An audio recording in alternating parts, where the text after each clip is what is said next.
Ang hindi ko maintindihan, ano ba ang kinalaman ng Nolime sa aking pag-aaral? Bakit? Bakit tila pilit niyong gustuhin na aralin ko yung walang kwentang nobelang iyan? Makakatulong ba yan sa pagtutustos ng pangangailangan ko?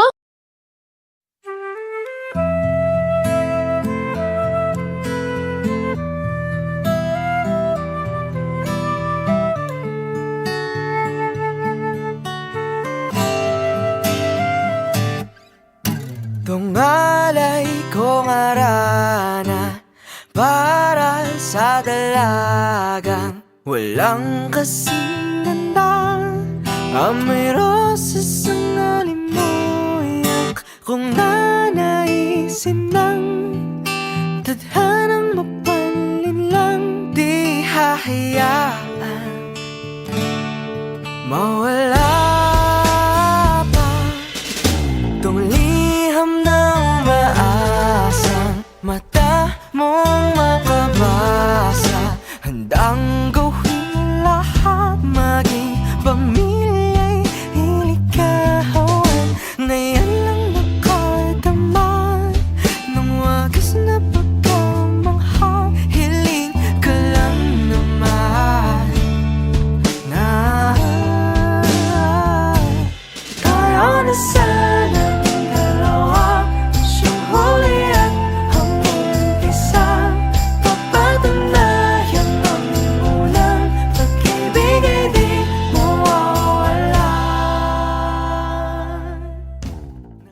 Mi vida carecía de todo sentido. Magandang handaan, Kapitan. Excelente. Salamat po, Padre. Magandang gabi po sa inyo. Nang sila'y nag-usap, ipinakilala ni Don Tiago si Crisostomo, anak ni Don Rafael. Magandang gabi po sa inyo, Padre. Kinagagalak ang makilala ang lapit na kaibigan ng aking ama. Hindi kami malapit na kaibigan ng iyong ama. Si Don Rafael ay isang erehe at filibustero. At saka, sa 7 taong mong pag-aaral sa Europa, anong iyong natutunan na Ben? Maraming bagay po, Padre, na magagamit ko para sa aking bayan. Sinvergüenza. Mga kalungkuhan naman ng mga liberal. Padre Damaso, pag-isoyong panatilihin ang pag-aaral. Bah! Hindi mo kaalat ko. Salamat po. Kinaralangan ko po ang aking ama. Masakit pa rin ang kanyang pagpano. Salamat po, Tiyo. Ngunit mayroon na po akong mahalagang gawin. Kailangan ko na po umalis. Salamat. Maraming salamat sa inyo lahat. Magandang gabi.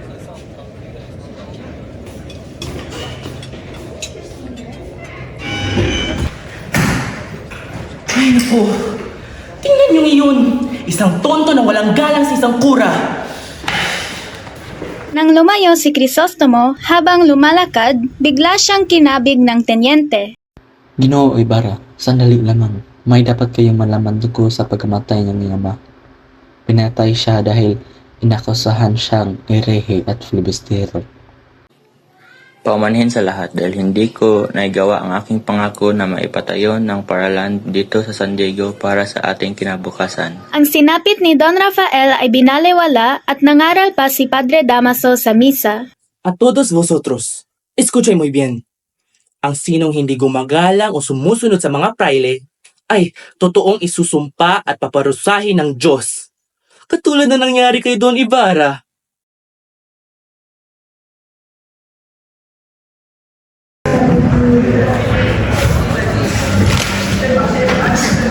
Hinihintay mo ba sa Crisostomo, ina? No, Papa. Hindi po siya nasa isip ko. Nakita ko naman. Ikaw nangungutla ka. Palibhasa kanina ka pa bansa. Marahil ay kailangan mo ng sariwang hangin. Magbakasyon kayo tayo sa Malabon o sa San Diego. SOS Emosiyante, primo. Mas mainam dito sa San Diego dahil na rin sa paparating na piyesta.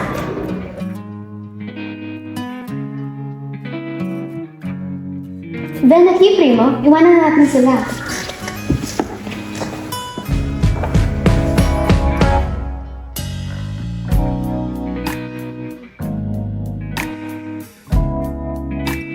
Sa azotea, nagtagpo ang pusong kabataan. ang hangin ay naghatid ng tamis.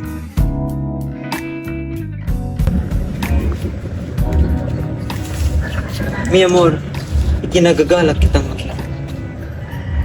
Batid ba na naaalala mo pa ako? Sa dinaraming paglalakbay at ang mga babaeng nakita mo sa Europa? Kahit nasa dinaraming babae, ikaw pa rin ang nasa puso ko, mi amor. Ikaw pa rin ang babaeng papakasalan ko. Marami ring nagbago sa akin ni Bara. Ang mga liham mo, puno ng pag-asa at kalungkutan. Pero iniisip pa rin kita. Nahihirapan din ako sa kumbento. Marami rin pagbabago sa akin. Ibinahagi ko ang aking mga karanasan sa Europa at gayon din naman ikaw. Ngunit ang ating pagmamahalan ang laging nakasentro ng aking puso. Naaalala mo pa ba ang batis? Ang paglangoy natin doon? Ang lamig ng tubig, no? Saya natin. Ang araw na yun, isa sa mga pinakamasayang alaala ko. Naalala ko pa kung paano mo hawakan ng aking kamay. Ang ating mga pangarap, lahat ng iyon ay nagbigay sa akin ng lakas.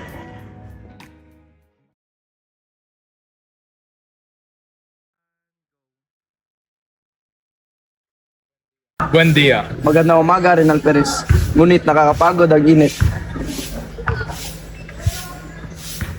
Ay, que hipokrito. Papanggap ng pare. Sí, mi amor. Siyempre tenemos motibo ang mga pare.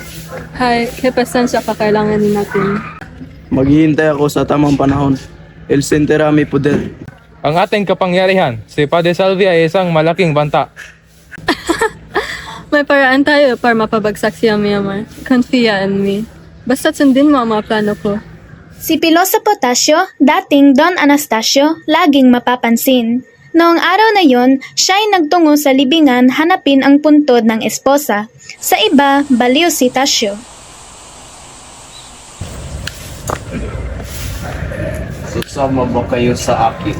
Ipaghahanda kayo ng hapunan ng inyong ina. Hindi po kami pinapayagan ng Secretary Mayor hanggang sa pagkatapos ng ikawalo. Hinihintay din po namin ang sahod para may panggastos sa ina. Ingat kayo. Huwag lumapit sa kampana kapag kumikit. Umalis si Tasio papunta kina Don Filipo at Teodora Vina. Masayang tinanggap, nagkwento sila sa dalaw ni Ibarra sa libingan ni Don Rafael. Hindi pa kayo nalalungkot sa nangyari sa kanya? Bakit hindi? Sa ako sa anim na nakipagdiling. Hindi ako sumasang-ayon sa pagsalin ng kabantugan. Dapat tumanggap ng parusa ang bawat isa, ayon sa kanilang sariling gawa. Narinig namin hindi kayo nagkabisa para sa aswan nyo. Hindi pa kayo naniwala sa purgatorio? Mabuti iyon. Naalala ng mga buhay ang mapatay at hinikayat silang mabuhay ng mabuti. Ang labis na pagpapamisa ang masama. Wala rin iyon sa Biblia. Hindi ako naniniwalang ang Katoliko lamang ang maliligtas. Kaka, Basilio, bayan mo na ang sinasabi nilang ninakaw ko. Ayo, matamat. Ikaw, Basilio, mali pa ang pagtuntok mo ng kampana. At ikaw, Crispin, magdanakaw. Maawa po kayo. Maliit na po ang sahod namin. Wala akong pakialam. Bayaran niyo. At ikaw, Crispin, mananatili ka dito. Nang ni Basilio pigilin ang Sakristan Mayor, ngunit malakas siya. Biglang hinila si Crispin, kahabag-habag. Nang gabi, si Basilio ay nakatakas, hirap sa lakad at kailangan kalinga. Kinaumagahan, dumating sa tahanan nila, hihingi ng saklolo. Anak! Anak tayo! Anak, ano nangyayari sa'yo? Asan si Crispin? Inakusahan si Crispin ng pagnanakaw. At tumakas po ako. Basilio, ang manggagawa sa simbahan, inaapi nila tayo dahil alam nilang manghihirap lamang tayo. Ina, ayoko na po sa simbahan. Magtatrabaho na lang po ako kay Don Crisostomo Ibarra. Ipag-aaral ko po si Crispin. Aalis na tayo. Pupunta tayo sa Maynila para mamumuhay ng mapayapa.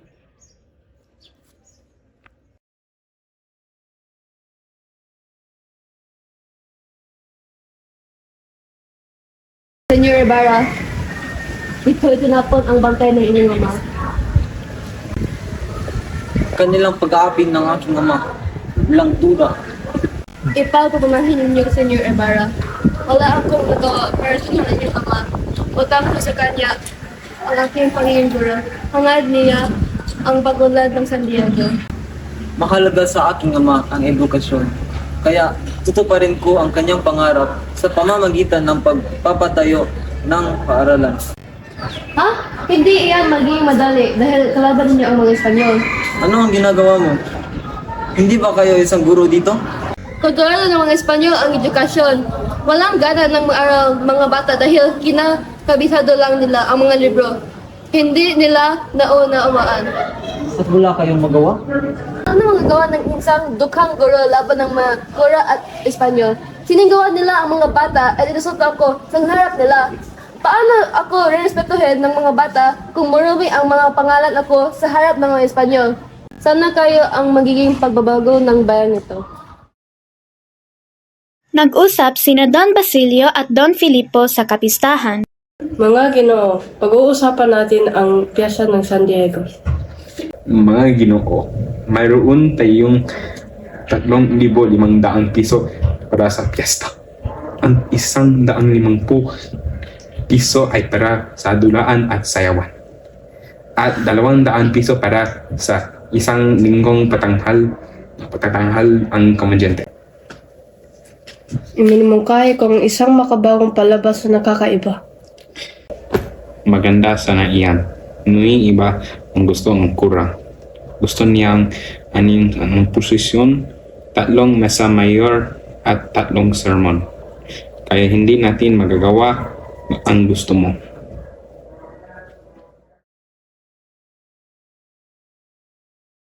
Samantalang si Maria ay nasa batis, pinagnasaan siya ni Padre Salvi. Ang ganda mo. Nais kitang ibigin para kang isang birhen. Magandang umaga po sa iyo, Padre. Bakit maraming galos ang mukha niyo? Nahulog ba kayo? Naligaw lang ako. Ang nakaraan. Elias! Mahal ko! Kamusta ka? Ang mga mata may tila may lungkot. May gumugulo ba sa iyong isipan? Salome, aking bituin. Ayos lamang ako. Huwag kang mag-alala. Ang pag-iisip ko'y lumilipad lamang sa maganda nating kinabukasan. Ikaw, mahal, ang iyong araw. Anong saya ang iyong naranasan? Ang aking araw ay puno ng liwanag dahil alam ko na mamasdan ko ang iyong mukha. Ang bawat sandali sa iyong piling ay tila isang matamis na awit.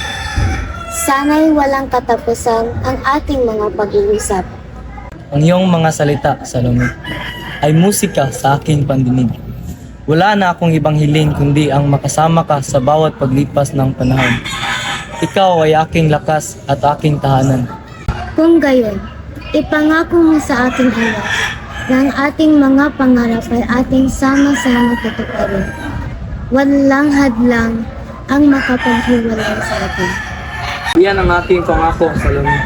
Sa bawat pagtibok ng aking puso, ikaw lamang ang siyang nagmamayari nito.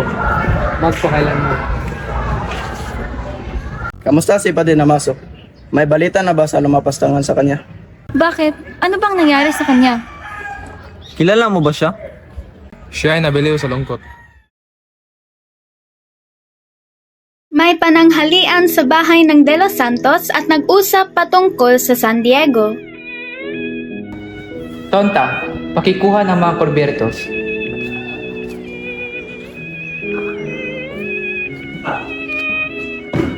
Ang inyo ba yung mga Indio? Yang mga yan, nakapag-aral lang, aba, akala mo kung sino na. Para sila matuta nakapag-aral sa Europa. Pamanin, Padre. Ano? Ngunit si Don Crisostomo Ibarra ay nangahan ng mga opisyalis ng ating gobyerno para sa kanyang pagiging pilantropo. Si Pagaran Todos. Diyos ang kapangyarihan. Kailangan ba natin magbulag-bulagan? Ang ama nitong mga masasama ay pinaparusahan ngayon pa lamang. At ngayon, namamatay sila prisyon. At wala namang una kama. At sigurado ako na sa ilalim ng lupa na iyan, napagkalalim-lalim, malapit sa impyerno.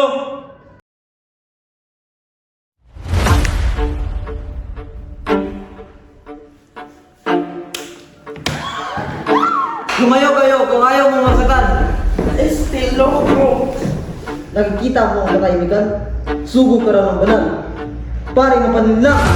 Niya mo hindi mo inisip. Wala kang katulad sa lahat ng hinahamak mo. Nawala sa sarili si Crisostomo. Crisostomo! Tama na! Utang na loob! Basta yan, Crisostomo! Si Sisay naging baliw, palaboy sa lansangan ng San Diego. Nandito na mga Diablo. Magdasal tayo. Uy, may baliw! Sisa baliw! Sisa baliw! Sisa baliw! Sisa baliw! Sisa baliw! Sisa baliw! Baliw, baliw, baliw, ha, baliw!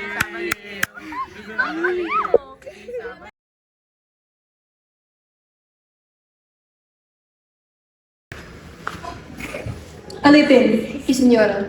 Que necesitas tanto que escucho. Es muy hermoso. Ang bayan baliw na nalilibot sa bayan dahil nawala ang galang anak niya. No me importa su historia. Vea por ella. Si, señora.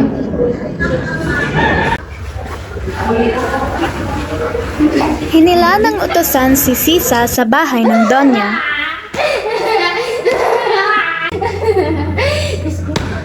Vamos, empieza a cantar.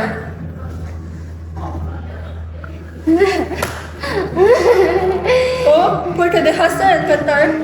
Loco, loco, loco. Kumanta ka, baliw! Utak ng Donya!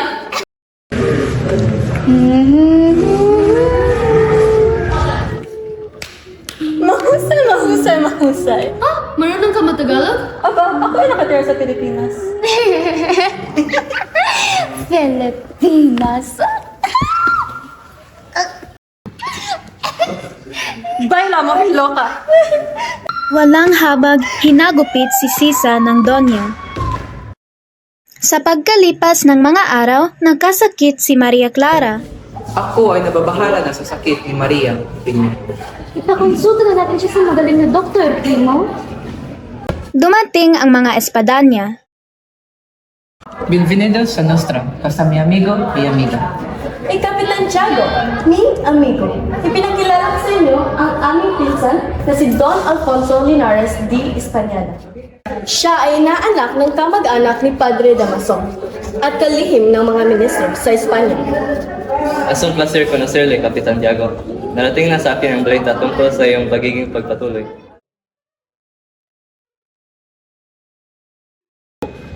Me alegro de verte, Padre. Ngunit, nasaan si Padre Damaso? Nagdataon lang ako ay narito. Ngunit paparating na din ang padre. Oo, siya, si Maria Clara. Nasaan na si Maria Clara at aking tingnan ang kalagayan niya. Magpagaling ka, Clarita, at ibayan mo ang iyong loob. At may ipakilala ako sa iyo. Ngumiti si Linares kay Clarita.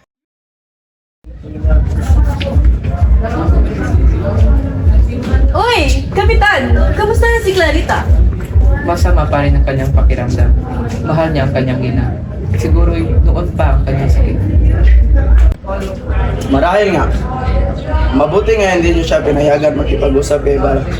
At kung hindi dahil sa amin, baka nasa langit na si Clarita. Dahil sa asawa ko, siya ay napagaling. Ngunit, mas mabuti pa ang pangumpisa. Kahit na, che, Walang modo sa kura, ipakumpisal niyo na lang si Maria Clara.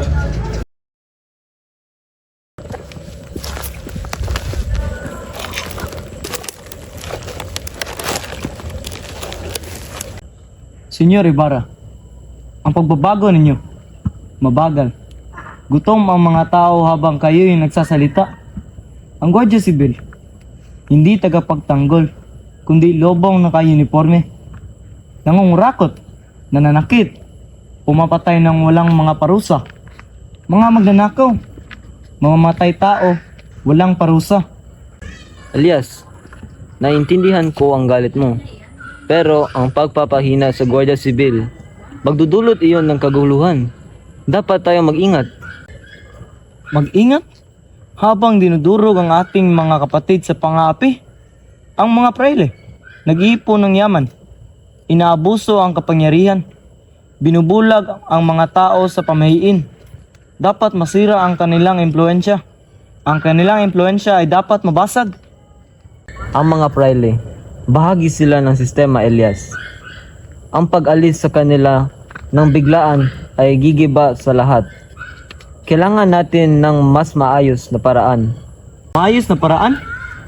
Anong ginawa para gumaan ang ating pagdurusa? Pagod na kami sa pangako, Senyor Ibarra. Katarungan, kalayaan, justisya, libertad. Naririnig kita, Elias. Talagang naririnig kita. Ang mga salita mo nagpalinlang sa akin. Marahil, nabulag ako sa katotohanan. Kung gayon, imulat ninyo ang inyong mata, Senyor Ibarra. Gawin ninyong tinig ang inyong boses para sa mga hindi makapagsalita.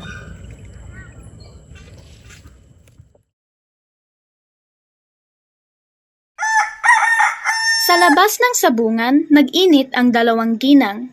Tiningnan ni Victorina si Consolacion at dumura ito sa kanya. Kaya Horot, bakit mo ginawa sa akin yun? Insolente! Naiingit ka ba sa akin? Dahil mas maganda ako at mas mayaman ako at may asawang Europeo? Europeo? Yung pilay mong asawa? Poprebeho! At ikaw, tingnan mo ang iyong sarili. Ang kapal ng pintura sa iyong mukha. Parang pinahira ng buong lata. Huwag mo nang patulan. Kalyata, hindi mo ba nakikita kung paano ako niya tinitingan? Itong beha presumida na ito. Presumida ako? Eh ikaw nga tong mukhang matanda na at gusgusin? At kung wala kayong pera, pag nakawan niyo yung mga sundalo, hoy, dating na bandera! Kung hindi ka lang babae, edi bogbogin na kita. Tama na yan, Ginoong Apres. Hindi ka tunay na lalaki. Mahal, umuwi ka na. Victorina, vámonos.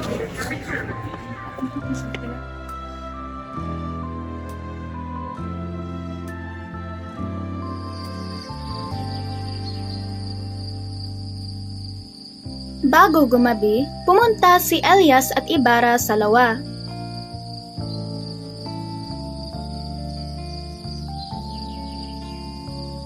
Ang hiling po ng bayan ay pagbabago. Pamahalaang mapagkalinga, may dangal, katiwasayan, walang armas at bawas kapangyarihan ng abusadong Guardia Civil. Anong pagbabago? Baka lalo lumala, pero kahanga-hanga ang inyong pananalita. Kabutihan ba'y bunga ng kasamaan? Hindi, pero malalim ang sakit. Barahas na lunas ang kailangan kung ito lang ang paraan. Ginoo, hindi lang gamot. Kailangan suriin ang ugat. Dahas ang panlaban ng Guardia Civil sa kasamaan. Hihina ang Guardia Civil. Mawawala ang katahimikan. Katahimikan? Lagana pa rin ang pang-aapi at tulisan. Takot ang bunga ng kasamaan. Kaya napipigil ang iba pang kasamaan. O baka dumami ang masasama dahil sa labis na takot. Kailangan ang Guardia Civil para sa batas. Ano pa ang hiling nila?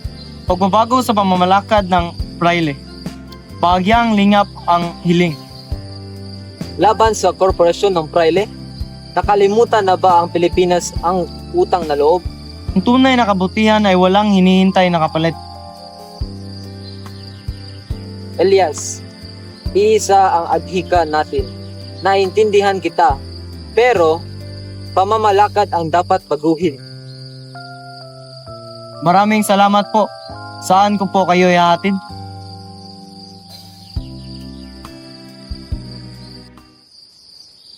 Maraming salamat po sa iyong kabutihan, Ginoong Elias. Marami po akong natutunan para sa kabutihan ng ating bayan. Malapit na ang kasal ni Maria Clara at Don Alfonso. Eso en gran honor para sa aming pamilya. Oo nga, Santiago. Ngunit mukhang ibang isip ni Maria Clara. Ay, Isabel, normal lamang yan sa mga babae, lalo na sa mga magaganda. At nais kong makilala si Maria Clara. Maasa kong makilala rin ang lubusan ni Maria Clara. Kumalat ang chismis laban kay Ibarra na pinalala ng praile. Siya'y dinakip, tinulungan siya ni Elias tumakas. May bumabagabag kay Maria, kaya't pumunta siya sa balkonahe para isipin ang kasal.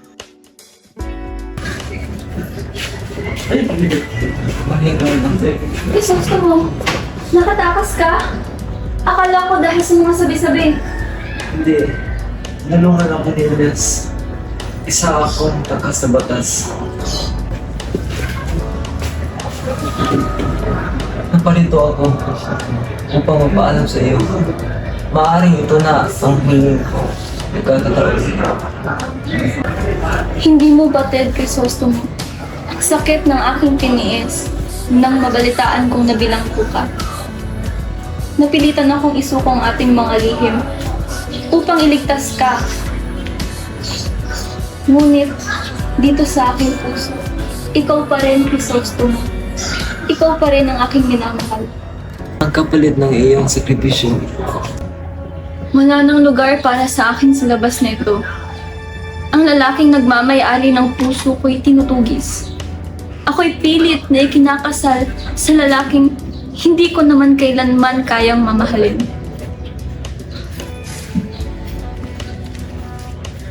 Basahin mo ito, Crisostomo. Itong dalawang liham na to ang sinulat sa aking ina. Ang hangarin niya ay ang mamatay ako. Itinago ito ng aking ama at ibinigay sa akin kapalit ng mga liham mo. Dahil sa iyong pagmamahal, tila nalimot at itinakwil na kita. Ngunit ngayon, alam ko na ang totoo sa namatay kong ina at dalawang nabubuhay kong mga ama. Ikaw ay isang malinis na anghel, Maria. Samantalang ako ay isang takas. Maria, patawarin mo ako. Lahat ng aking pangarap ay para sa iyo, para sa aking bayan. Ngunit ngayon, tila ba ang lahat ay nawalan ng saysay. Maaaring hindi ko na iyon matutupad. Crisostomo, tanggapin mo ito. Naway gabayan ka ng Panginoon sa iyong paglalakbay ng sinta. Sana'y ingatan ka niya sa lahat ng kapahamakan. Ang humingi ng tawad, Crisostomo, wala kang kasalanan. Hanggang sa huling tibok ng puso ko, ikaw lamang ang nag-iisang lalaking aking iibigin. Crisostomo, tanggapin mo ito. Naway gabayan ka ng Panginoon sa iyong paglalakbay ng sinta. Sana'y ingatan ka niya sa lahat ng kapahamakan. Ang iyong alaala, ang siyang magiging tanglaw ko sa dilim. Kung hindi man tayo muling magkita, alalahanin mo, ikaw lamang ang aking iniibig. Paalam, Crisostomo.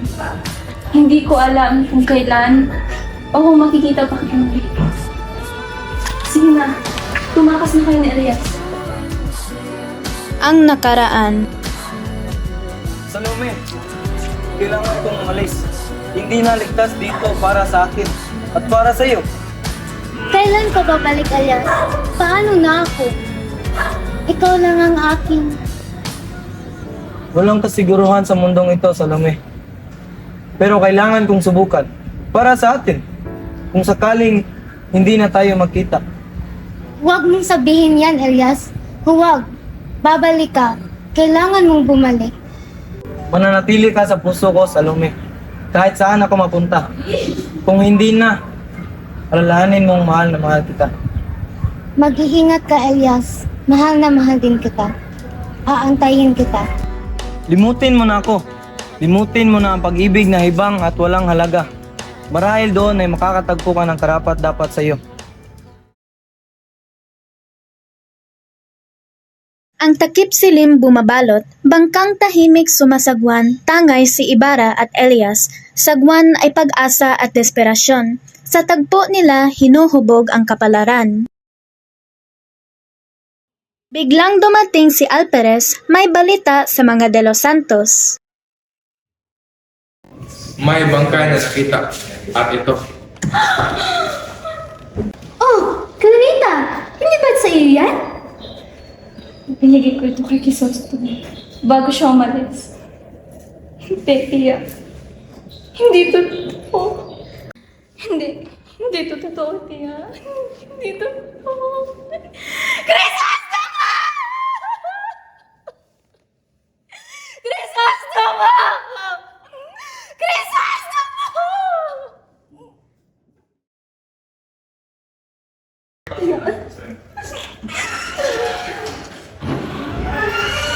Maria Clara! Anak ko! Ano itong naririnig ko? Sininahin sa isang mabuting tao. Hindi ko siya mahal!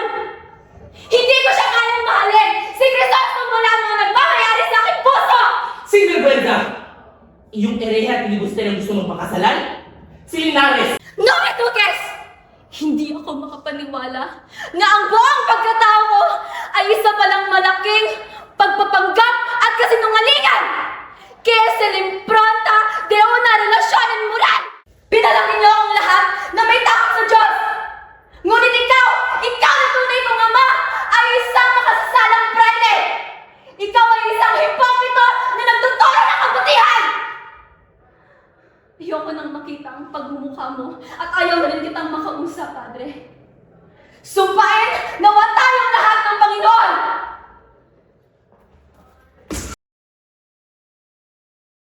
Malamig ang hangin sa San Diego, tahimik na Pasko, madalang ilaw, nag-iba ang simoy ng hangin.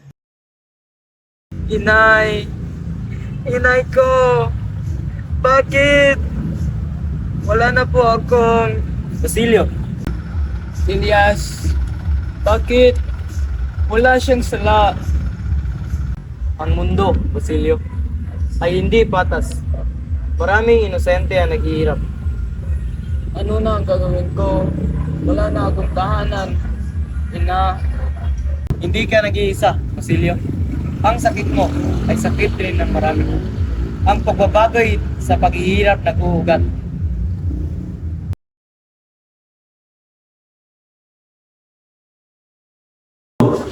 Maria Clara, anak, sabihin mo sa amin. Diyos mio, Maria! Anong nangyari sa'yo? Ang buhay ko, puno ng kahihiyan at kasinungalingan.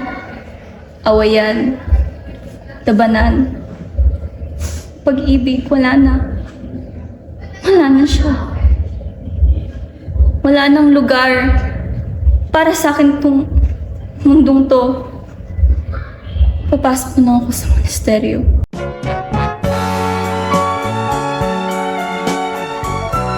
Nag-iiba lang ang mukha ng kalaban, pero parehas pa rin ang sistema ng aking bansa. Paano sasabihin sa'yo ang nagdaan? Mga pag-ibig kong panandalian lamang, yakap at halik sa aking nakamtan bago pa kita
ako'y nasaktan na sa iba ay